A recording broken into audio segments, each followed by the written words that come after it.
Cet exercice, histoire de bien assimiler le concept d'indépendance, c'est quoi? Alors, visuellement, il est assez parlant en plus. J'ai 6 jetons, 3 de couleur rouge, 2 bleus, 1 vert.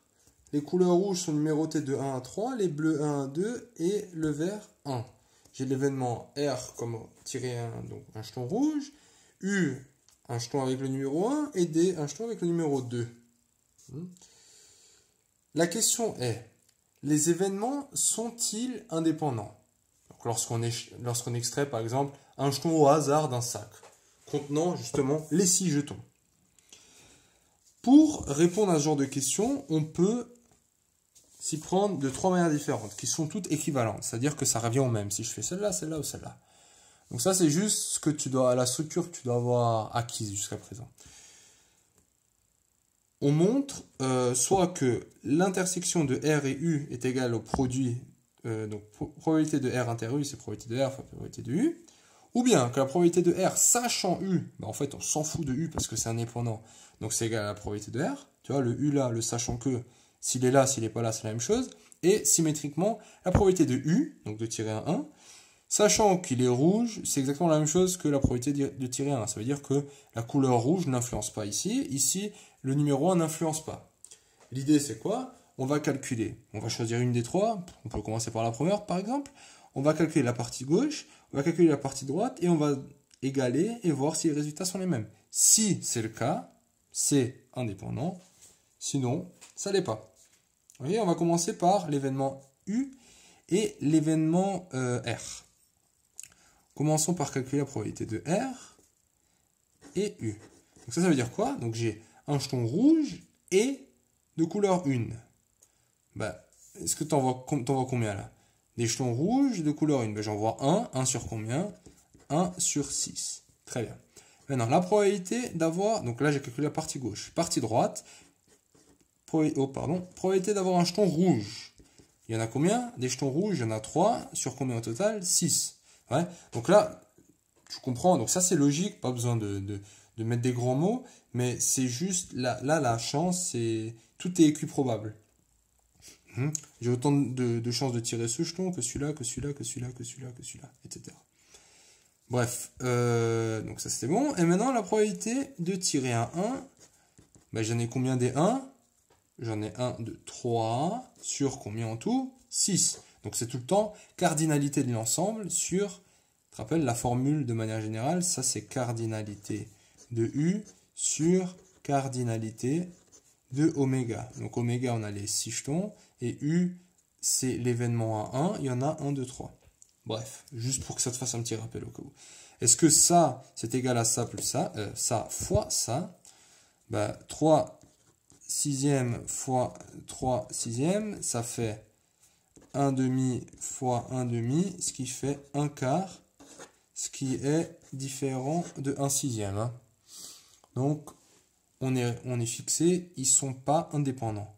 On aurait aussi pu travailler, par exemple, avec probabilité de R sachant U, c'est-à-dire, je sais que j'ai tiré un 2.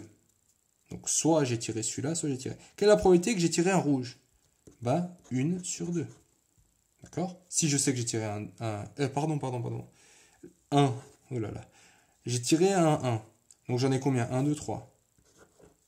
Quelle est la probabilité qu'il soit rouge? 1. J'ai une chance sur les 3. À droite, quelle est la probabilité de tirer rouge? C'est comme d'hab, 3 sur 6, c'est-à-dire 1 sur 2. Et encore une fois, c'est pas égal. Et tu peux tester celle-là, c'est la même chose. Donc on n'a pas l'indépendance. Qu'en est-il de celui-là? T'as trouvé quoi? Alors, R et D, on a donc rouge et le numéro 2. Commençons par la première formule. Alors, probabilité de rouge et le 2. Donc, rouge et 2, j'ai 1 sur 6. Ouais, j'ai un rouge qui est numéroté par 2. Probabilité d'avoir rouge, donc ça maintenant, comme d'hab, c'est une chance sur 2. Et la probabilité d'avoir, donc dans notre cas là, ça serait 2. c'est égal à quoi? C'est 2 chances sur 6. Ce qui fait 1 sur 3. Est-ce que 1 sur 2 fois 1 sur 3, donc ça fait combien? 1 sur 6. Et ça, c'est égal à ça. Donc on a bien indépendance dans ce cas-là. Encore une fois, si tu as envie, tu peux le vérifier ici. Donc probabilité d'avoir un rouge, sachant que j'ai eu un 2 dans notre cas-là, on va calculer. Probabilité d'avoir, on peut prendre rouge, sachant que j'ai eu 2, donc si je pars sur cette formule, est-ce que ça c'est égal à probabilité d'avoir un 2? C'est-à-dire est-ce qu'on s'en fout que ce soit rouge? La couleur rouge n'influence pas. Donc je sais que j'ai eu un rouge. Quelle est la probabilité d'avoir un 2? Une chance. Une chance sur 3. Ouais. Quelle est la probabilité d'avoir un 2? J'ai 2 chances sur 6. Qui est égal à une chance sur 3. Et on a bien égalité. Donc les événements sont indépendants. Concernant, donc je sais quoi? Je sais que R et D indép.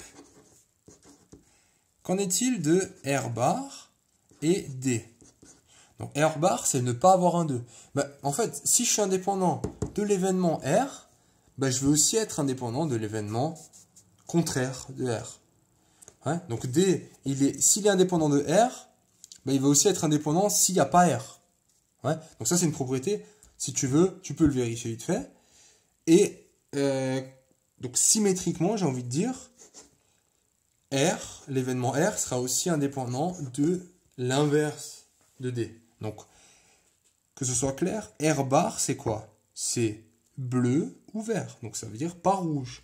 Et D bar, ça veut dire soit le numéro 1, soit le numéro 3. C'est-à-dire pas le numéro 2. Donc, ça, c'est les propriétés. Donc, comme dit, tu peux le vérifier encore une fois en appliquant ça. Ou bien, intuitivement, logiquement, ça fait quand même, ça a du sens de dire ça.